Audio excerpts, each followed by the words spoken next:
Bollywood star heroine Deepika Padukone pregnant అనే విషయం అందరికీ తెలిసిందే. ఇటీవల జరిగిన ఎన్నికల్లో తన భర్త రణ్వీర్ సింగ్తో కలిసి ఓటు హక్కును వినియోగించుకున్న సంగతి తెలిసిందే.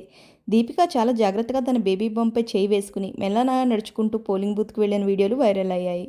భర్త రణ్వీర్ కూడా తనని ఎంతో జాగ్రత్తగా దగ్గరుండి ఓటు వేయించి మళ్లీ కారు ఎక్కే వరకు తన చెంతనే ఉన్నారు. ఇవన్నీ కూడా ఎన్నికల రోజు వీడియోల రూపంలో హల్చల్ చేశాయి. అయితే కొంతమంది నెటిజన్లు దీపిక బేబీ బంపై ట్రోలింగ్ చేస్తూ నెగిటివ్ కామెంట్స్ పెట్టారు. వీటిని వ్యతిరేకిస్తూ ఒక సీనియర్ జర్నలిస్ట్ పోస్ట్ పెట్టారు. ఆ పోస్టుకు బాలీవుడ్ ప్రముఖులు స్పందిస్తూ మద్దతు పలుకుతున్నారు.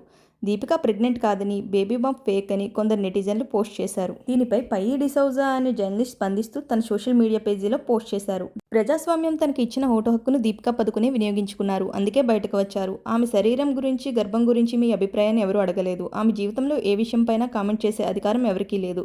ట్రోలింగ్ ఆపేసి హద్దులో ఉండండి అని తన పోస్టులో పేర్కొన్నారు. ఈ పోస్ట్ పెట్టిన వెంటనే Bollywood star kid Alia Bhatt like చేసి బాగా చెప్పారు అని కామెంట్ చేశారు. మరికొంతమంది సెలబ్రిటీలు సైతం సదరు జర్నలిస్ట్కి పోస్ట్కి లైక్ కొట్టి షేర్ చేస్తున్నారు. మరోవైపు దీపికకు సపోర్ట్ చేసినందుకు ఆమె అభిమానులు అలియాకు థ్యాంక్స్ చెప్తున్నారు.